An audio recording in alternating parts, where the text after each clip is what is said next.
Hey guys, this is Dr. Sangeeta and welcome back to another lecture of Dental Pathshala where we help you understand and learn dentistry better and easy way. And today's topic is one of the most difficult topic, and on your special request we are covering finally the biomechanics of a removable partial denture.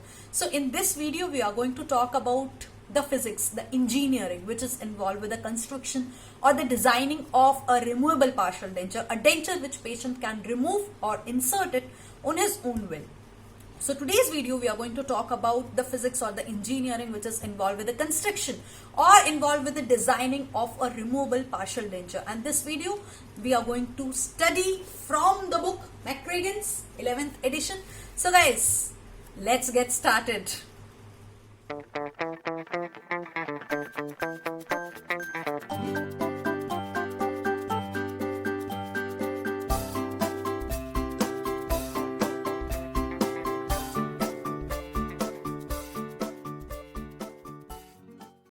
Hey guys, welcome back to brand new lecture of RPD, and we will be referring the McCragen 11th edition. So this is a video which will cover the biomechanics of RPD, and in the biomechanics we are going to do the textbook reading. So basically I am going to explain the biomechanics, whatever is there in the McCragen. So we'll be doing the textbook reading, and also I'll just make you understand each and everything in the biomechanics. So first thing is designing a RPD. There is so much of engineering which is involved because we don't want any failure to happen with the design, with the removable partial denture. And as we know that removable partial denture is not fixed, it is removable, it can be removed. So there are a lot of factors which are affecting. There is angulation of teeth, there is edentular space, so what is the type of ridge, then we have what is the type of bone also involved, and the soft tissue flaccidity, the recession, mobility, so many factors which are involved with the edentulous, with the removable partial denture. So denture has to be made in such a way that it overcome all the movements. We don't want that when the patient wears the removable partial denture or the cast partial denture, then there is a lot of movement which is happening. Patient is unable to eat, patient is unable to speak. Every time the patient opens the mouth, denture comes out. We don't want this to happen.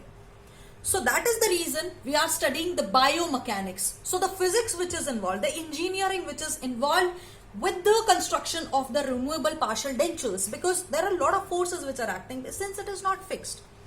So the ability of a prosthesis, ability of a removable partial denture to load the forces, we are going to study in the biomechanics. How we are designing such a good denture that it is going to overcome all of the forces which are occurring on a removable partial denture. For example, if a patient is chewing gum, right? Suppose this is the maxillary mandibular part. Patient is wearing the RPD. When the patient is wearing RPD, when the patient is chewing the chewing gum, now what happens? After the patient, see, there are two things. One is when the patient closes the mouth. So when the patient closes the mouth and patient is wearing RPD, so the forces are acting in the downward direction, right? So the forces, they will press the tissue. When the forces are coming, they are going to press the tissue. So there is going to be a pressure on the ridge. There is going to be compression of the ridge. And once the patient opens the mouth, now what happens? There are chances that, suppose if it is chewing gum or any sticky food, then there are chances that the denture will also come out along with that. So that is when we are removing, when the patient is opening the mouth, there are removing forces which are occurring, which are acting in the occlusal direction, which is directing away from the tissue surfaces. Or suppose this is the one type. The forces are either it can be in the downward direction, tissuewards movement, or it can be the opposite movement. The second thing is that if the patient is chewing from one side, now what happens if the patient is applying pressure on one side, there are chances that the denture may lift from the other side. We don't want this also to happen. So when the patient is chewing from other side, we don't want that the another side will also get affected. So that also we have to overcome. So to understand that, first we need to understand the lever principle. So that we'll be studying in the biomechanics. So I feel that we should get started, and before we get started, make sure you subscribe to our channel and click on the bell icon so that you don't miss any of our future interesting videos. So talking about, guys, the biomechanics. Before starting with the biomechanics, let's just go through the Kennedy's classification, because I'll be talking about little bit of Kennedy's classification. You should know what is tooth supported, what is tissue supported. We will be covering classifications separately in other video. That will be covered somewhere around 10 classifications. So talking about Kennedy's class 1. See, for time being, just remember that there is going to be the bilateral edentulous space. Edentulous space which is present in the most posterior position. So Kennedy's class 1 is when there is a bilateral edentulous space which is located posterior to the natural teeth. This is the class 1. Class 1 is going to be bilateral. Class 2 is going to be unilateral. The space which is after which there are no teeth is our class 1. Bilateral is class 1, unilateral is class 2. Coming back to class 3. See, class 3 we have space between the two teeth. So anterior to this space is also a teeth present, posterior to this space is also a teeth present. I hope that you guys can see. And also I want you to open up the textbook while you are reading so that you can understand it better. So in the Kennedy's class 3 we have anterior and posterior to the missing edentulous space. Then coming to class 4 Kennedy's classification. So Kennedy's classification, see, it was given by Edward Kennedy 1925, that we are going to cover later on. So the Kennedy's class 4 is when, see, this is crossing the midline, right? This space is present bilaterally, crossing the midline, and which is present anterior to the remaining teeth. So posteriorly teeth are there, anteriorly there is a missing edentulous space. So this is class 1, class 2, class 3, class 4. Suppose in case of class 4 edentulous space is there, anterior there are no teeth. What happens when the patient bites something? If he is biting apple, so it's a hard thing. So imagine a patient is biting anything. So if the patient is biting, what happens when the patient is chewing? There are high chances that the denture may lift. Suppose if the patient is biting from anterior part, right? So there are high chances that the denture will lift from posteriorly, right? So we don't want this to happen. So first of all, to understand all these things, first we should understand what is the liver, how this liver acts, and all the forces which are going to act on a ridge, on a removal partial design, on a denture. So first of all, we are going to read all the liver principle. What do we mean by the liver principle? So guys, class 1 liver principle is that in which the fulcrum is at the center, right? One side there are forces which are acting, another side is the resistance, another side it is the resistance to resist these forces. In the class 2 liver principle, fulcrum is going to be the other end and the resistance will be in the center. So, and effort will be from the other end. Now what happens to the class 3 principle? Class 3 liver principle, the fulcrum and the resistance are on the both the ends and the effort will be like this. So in order to understand these liver principles, let's just go through the diagrams. So class 1 liver principle, as we can see this swing, right? Swing is an example of class 1 liver principle. Now what happens? The fulcrum is between, right? So if I am applying forces, that means the effort.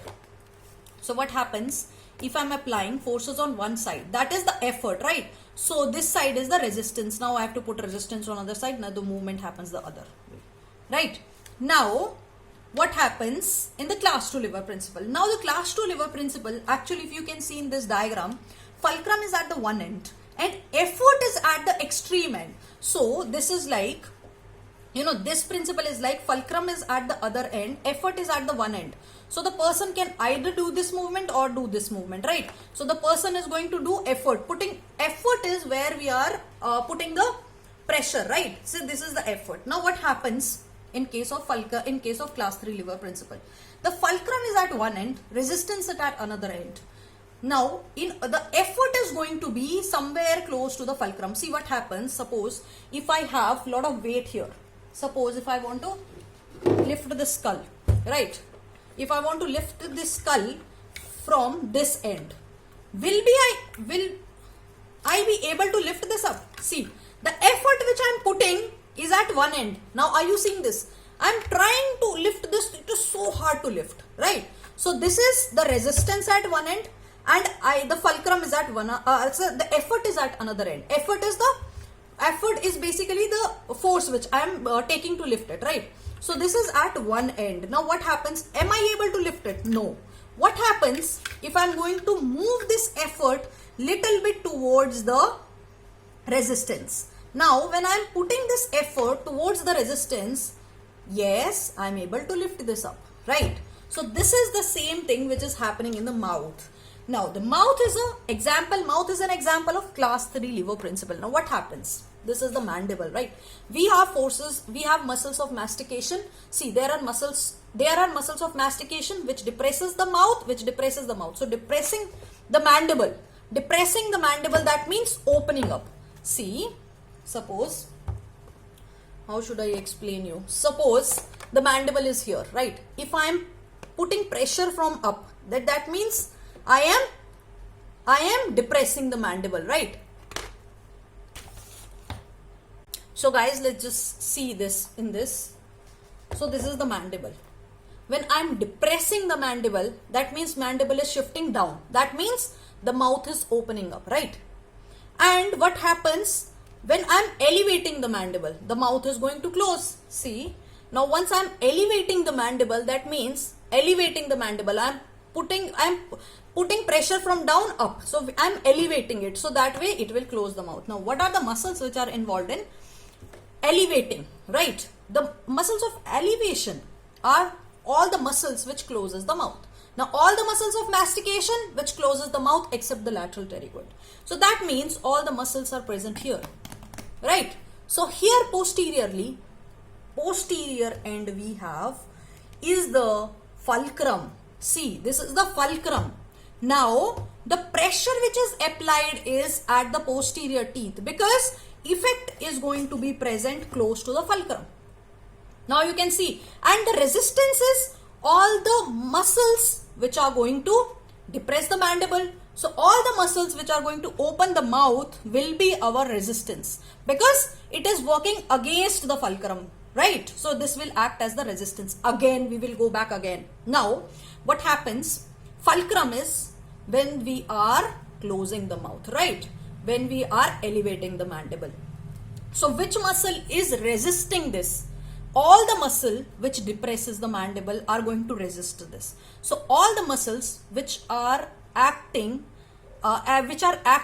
for the depression of the mandible. So all the muscles, geniohyoid, mylohyoid, right? And we have lateral pterygoid. So all these muscles, basically these muscles are present anteriorly, right? So all the muscles anteriorly are going to be the resistance. Posteriorly going to be the fulcrum.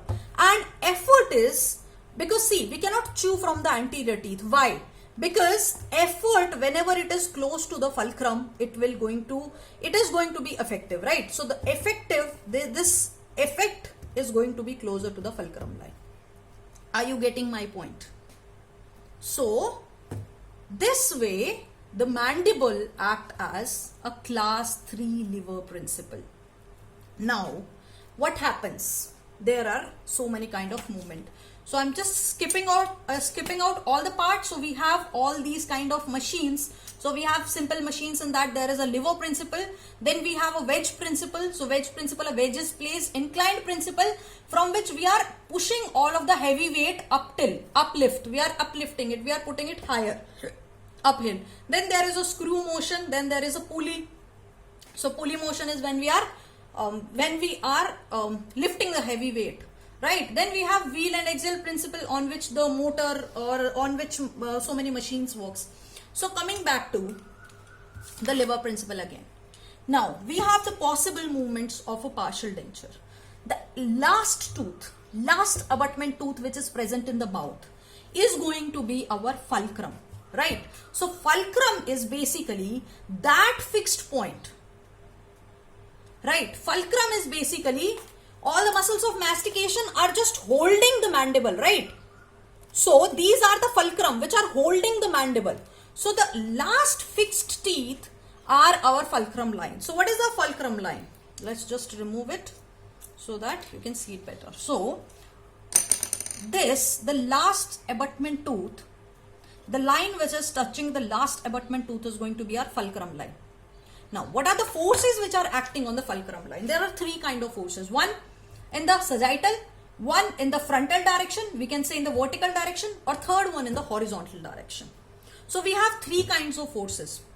The first one, along which the movement of this removable partial denture will be there, right? So we have See, we are talking about majorly, there are two types now. One is the tooth supported, another one is the tissue supported. So the tooth supported is wherein we are taking only support from the tooth. Now, if you see this case, forget others. If I want to replace this particular area, so I need to take a support from here. So only this is only a tooth supported. If I take support from the tooth, that will be enough. And what about this area? If I want to replace this area, then there is going to be forces on the tissue also. There is going to be forces on the ridge also. So that is going to be a tooth supported because I'm putting a clasp on the abutment teeth, and also I am taking support from the ridge, from the soft tissue. So this is going to be a tooth tissue supported, right?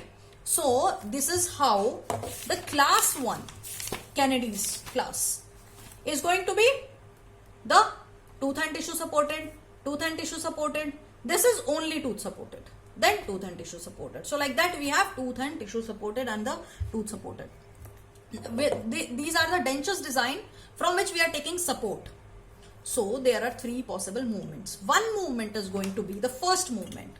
Now the first movement is when the forces are applied in the sagittal direction. What happens? Sagittal direction means either I am putting pressure here or I am relieving pressure here, right? So either it is going to be in the downward direction, tissue-ward direction.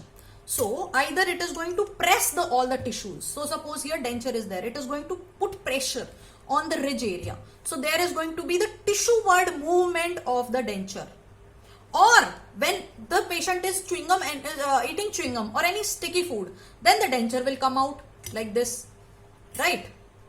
So there is going to be either the tissue-ward movement or the away from the tissue-ward movement. There are going to be 2 movements. Now what happens when there is going to be this movement, when there is going to be the uplifting movement? Now what happens when the denture is coming out, it won't come out like this parallel. What happens? The denture will come out like this first, right? So the forces are actually, if you can see, the forces are the fulcrum line. There are they are putting pressure somewhere in the anterior region, anterior to the last abutment teeth. So also this line shift little bit forward. So there are also pressure coming on the anterior to the abutment teeth. So there is going to be this kind of movement. So either it is going to be there is posteriorly lifting or it is going to press the tissues. So the first movement is going to be, see, one movement is rotation about the axis through the most posterior abutment. This axis may through occlusal rest or any other rigid portion of a direct retainer assembly located occlusally or incisally to the outer counter of the primary abutment teeth. This axis is known as the fulcrum line, which is, see the fulcrum line, what it is saying, the fulcrum line is an axis through the most posterior abutment. So the most posterior abutment, the last teeth which are present posteriorly, and if we draw a line or if we draw a axis, this is known as our fulcrum line. Okay, because this is the fixed point. If you can see, this guy is holding this, right? So this hand is the fixed point. So whichever is your fixed point is going to be the fulcrum. Got it? Now, the center of, see, every movement which is happening will be along this fulcrum line. So is the center of rotation as distal extension base moves towards the supporting tissues when an occlusal load is applied. Now the axis of rotation may shift towards more anteriorly. Sometimes what happens when there are occlusal forces are applied, this axis of rotation may shift anteriorly. While it is rotating, the forces can also come anteriorly. Here now you can see these forces are coming anteriorly. So you can see it is touching here. The forces are coming anteriorly, right? So the forces are coming anteriorly. So either it is going to press, whatever the sagittal movement is, either it is going to be the tissue-ward movement or away from the tissue movement. So these are the 2 movements. First movement we are talking about in the sagittal direction. Now we know that the most posterior abutment is going to be our fulcrum line. Next. So the dislodging forces result from the vertical pull of the foot. See, it is telling the dislodging forces, the forces which are acting against the seating of the denture are the dislodging forces, which are dislodging the denture, which are not letting the denture sit. So this dislodging forces result from the vertical pull of the foot. So the foot is pulling the denture. away. So this is a result from the vertical pull of the foot between the opposing occlusal surfaces, the effect of moving border tissues and the forces of gravity against a maxillary partial denture. Now, next comes, there are next forces. So the second movement. Now, how are we going to resist this? Now, this is obvious. How you want to resist this kind of movement, this movement and this movement, you are going to put the clasp. There will be two kind of clasp. One is going to be the retentive clasp, which will be below the height of contour. Height of contour is, I'm going to show you in the diagram. Suppose this is the side structure of a tooth, right? So this is going to be the height of contour, the highest point, right? So surveying, we see the height of contour. So this is going to be the height of contour. So we are talking that below the height of contour is going to be the retentive clasp. So this is going to be the retentive clasp. And opposite side, see what happens if I want to hold something, if I want to hold this pen, then if I'm just putting pressure on one side, will I be able to hold this? No. So what I need to do? I need to put pressure on other side also. Now I am holding this pen. If I'm releasing this pressure, no.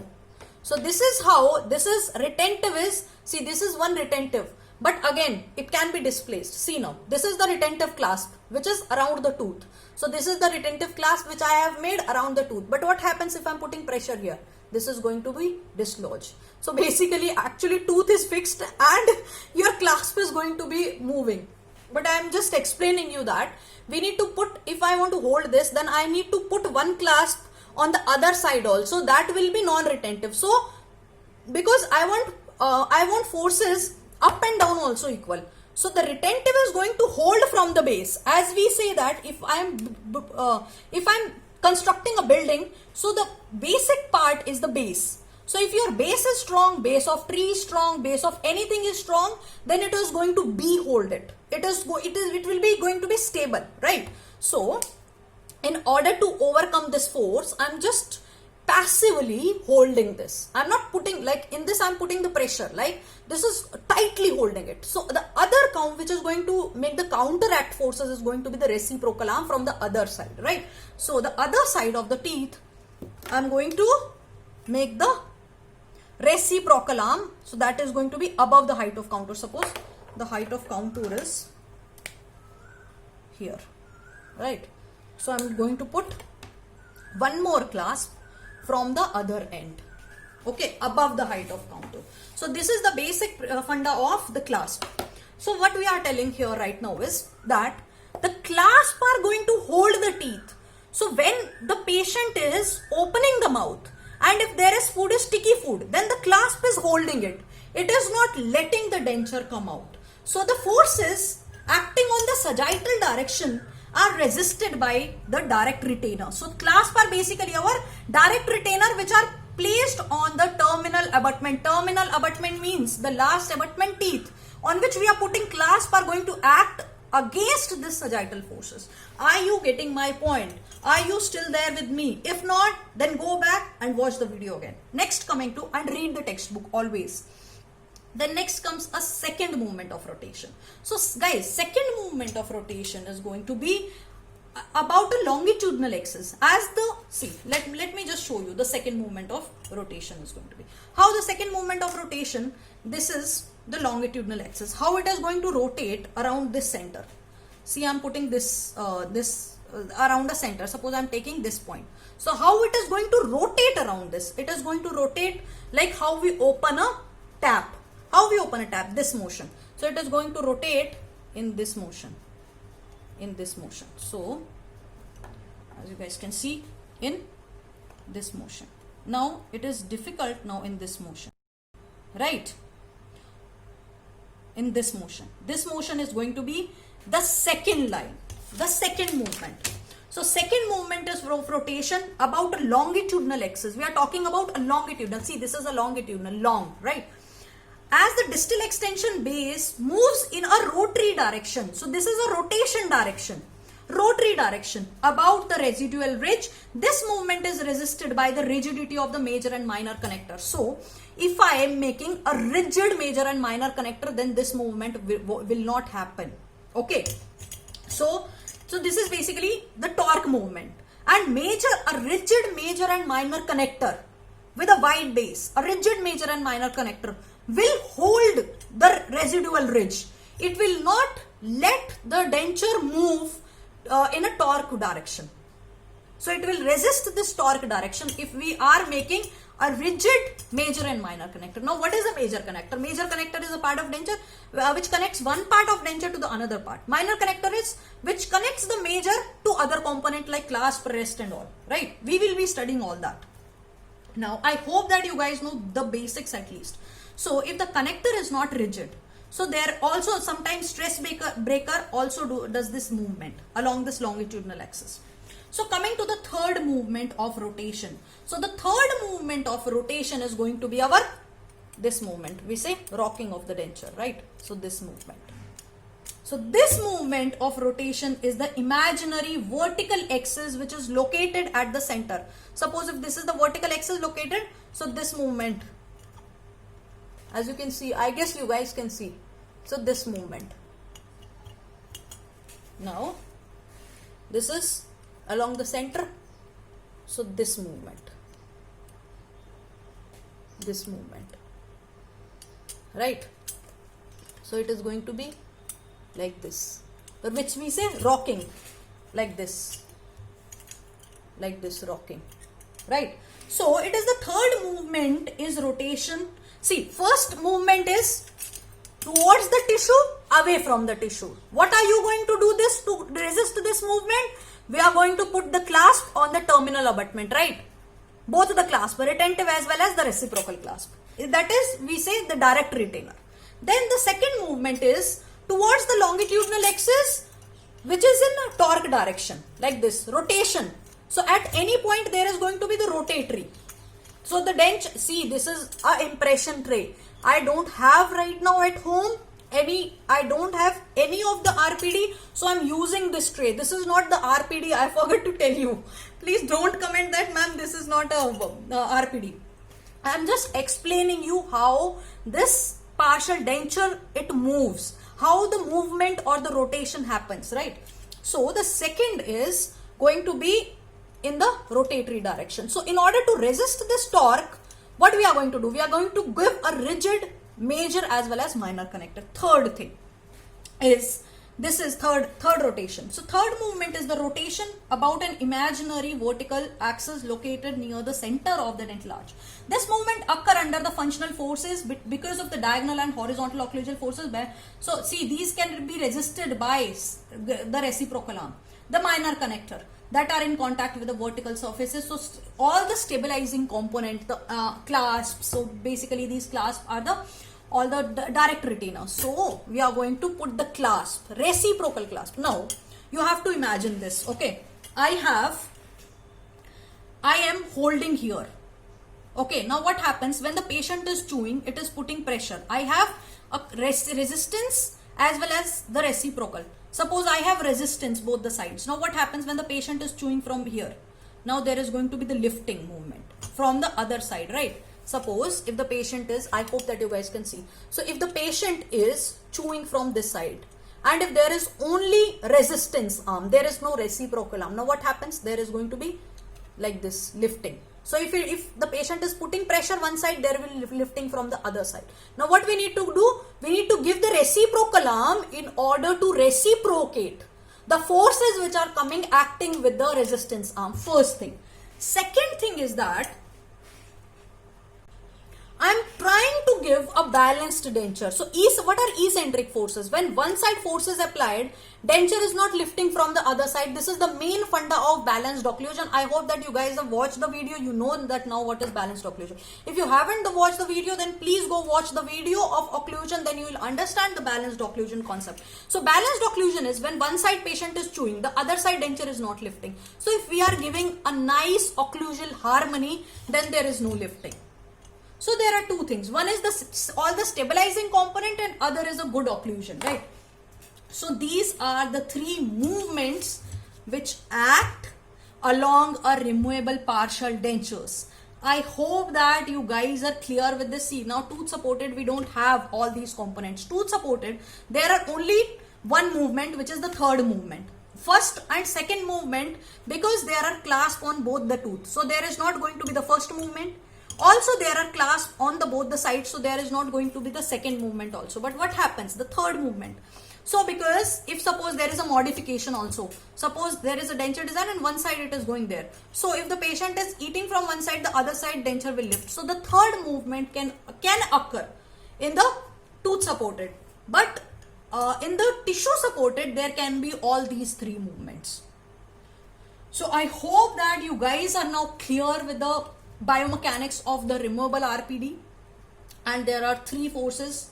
Basically, the first one is the sagittal plane. So all these three forces. So first one is the sagittal plane, the force which is going to act like this, right? Second one is the rotation forces. So first one, we are going to put the direct retainers, the clasp, to resist this force, this movement, which is along the fulcrum line. Fulcrum line is axis connecting the most posterior abutment, right? The terminal abutment, the last abutment. So the second one is going to be rotation.